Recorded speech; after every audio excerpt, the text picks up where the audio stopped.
భద్రాద్రి కొత్తగూడెం జిల్లా చులూరుపాడు మండల పరిధిలోని అనంతారం గ్రామంలో సుమారు 4.5 కోట్ల వ్యయంతో చేపట్టిన ఇందిరమ్మ ఇండ్లకు ఆదివారం వైరా శాసనసభ్యులు రామదాస్ నాయక్ శంకుస్థాపన చేశారు.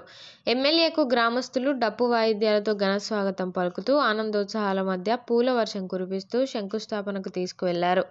అనంతరం ఏర్పాటు చేసిన సభలో ఆయన మాట్లాడుతూ ఒక్క అనంతారం గ్రామంలోనే సుమారు 4.5 కోట్ల రూపాయల వ్యయంతో 84 ఇండ్లను ఏర్పాటు చేస్తుండగా కొందరు ఒకే గ్రామానికి అన్ని ఇండ్లు ఇస్తారా అని ప్రశ్నించారని, అయినా అనంతారంపై ఉన్న ప్రేమతో ఎక్కువ ఇండ్లు మంజూరు చేస్తామని, ఇందిరమ్మ రాజ్యంలో ఇందిరమ్మ ఇండ్లు ప్రధానమని, సాధ్యమైనంత త్వరగా ఇండ్ల నిర్మాణం పూర్తి అయ్యేటట్లు చూసుకోవాలని సూచించారు. లబ్ధిదారులు సంతోషం వ్యక్తం చేస్తూ 15 సంవత్సరాల కల నెరవేరిందని, ఇండ్లు లేని మాకు ఇండ్లను మంజూరు చేసిన ముఖ్యమంత్రి రేవంత్ రెడ్డికి, రామదాస్ నాయక్కు ధన్యవాదాలు తెలియజేశారు. ఈ కార్యక్రమంలో నాయకులు వెంకట్రెడ్డి, మంగిలాల్ నాయక్, నరసింహారావు, వెంకటేశ్వర్లు, రమేష్, ఇందిరమ్మ కమిటీ సభ్యులు, అధికారులు పాల్గొన్నారు.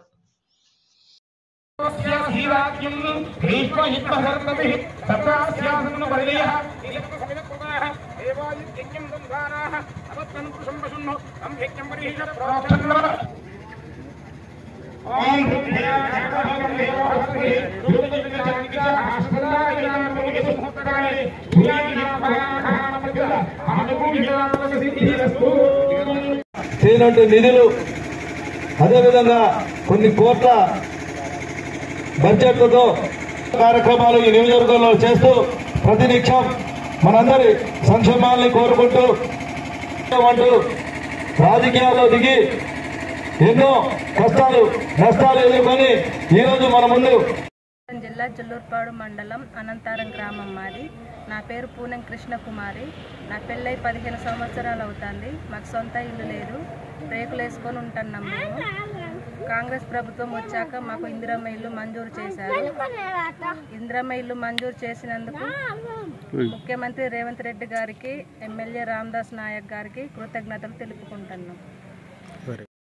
అనుకున్నాము, రావడం చాలా ఆనందంగా ఉంది. ఎప్పటి నుంచో కోరుకుంటున్న కళ ఇల్లు కావాలని ఇన్ని రోజులకి మా కళ నెరవేరుతుంది.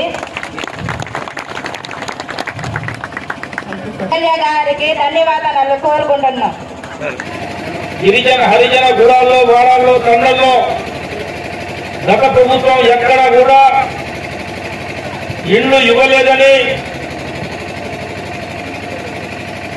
ఇచ్చిన ఇందిరమ్మ ఇల్లు పండగ వాతావరణంగా చేసుకుందాం అని చెప్పేసి వచ్చిన మా నాయకత్వం అందరికీ కూడా పేరు పేరు నమస్కారం.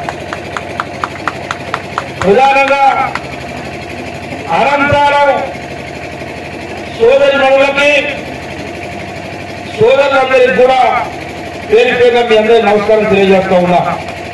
అందరూ మాట్లాడారు, ఎండిఓ గారు మాట్లాడారు, పీడీ గారు మాట్లాడారు. మీ నాయకుడు ఆనాడు రాజశేఖర రెడ్డి గారు ముఖ్యమంత్రిగా ఉన్నప్పుడు ఇందిరమ్మ రాజ్యం ఇందిరమ్మ ఇల్లు ఇచ్చారు తెలంగాణ రాష్ట్రంలో. ఎవరికైనా ఐడియా ఉందా?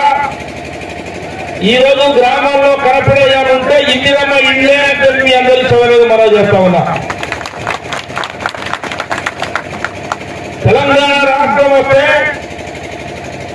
గ్రామాల్లో, గుడాల్లో, తండాల్లో అభివృద్ధి జరుగుతుంది, అన్ని అవకాశాలు వస్తాయని చెప్పేసి ఆనాడు తల్లి సోనియా గాంధీ గారు ఇచ్చిన మాట తప్పకుండా కాంగ్రెస్ పార్టీ పూర్తిగా ఆంధ్రాలో నష్టపోయినా, తెలంగాణలో నష్టం జరిగినా తెలంగాణ మాట ఇస్తామని మాట ఇచ్చింది. కరీంనగర్ లో ఇచ్చిన మాట ప్రకారం తెలంగాణ ఇస్తే వచ్చిన తెలంగాణ కేసీఆర్ అల్లుడు, కేసీఆర్ కొడుకు, కేసీఆర్ బిడ్డ వాళ్ళకి ఉద్యోగాలు వచ్చినాయి. వాళ్ళు అందించుకోవడానికి, వాళ్ళు సుఖమైన జీవితాలు గడపడానికి ఉపయోగపడ్డారు తప్ప బడుగు బలహీన వర్గాలకి, దళిత సమాజానికి అన్ని రంగాల్లో మోసం చేసిందని చెప్పేసి సవినంగా మనవి చేస్తా ఉన్నా.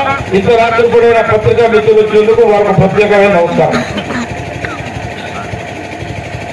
మీ అందరి ఆశీస్సులతోనే 10 సంవత్సరాల్లో అందరి ప్రజానికానికి మోసం జరిగింది, నష్టం జరిగింది, రాలేదు, ఇల్లు రాలేదు, పిల్లగాళ్ళకు ఉద్యోగాలు రాలేదు, రైతులకు గ్రామాల్లో ప్రజలు మోసపోయారు కేసీఆర్ చేతులు అని చెప్పేసి ఒక్కలి సోనియా గాంధీ గారు, రాహుల్ గాంధీ గారు, రేవంత్ రెడ్డి గారు, జిల్లా నాయకులు అందరం కూడా భట్టి విక్రమార్క గారు ఉప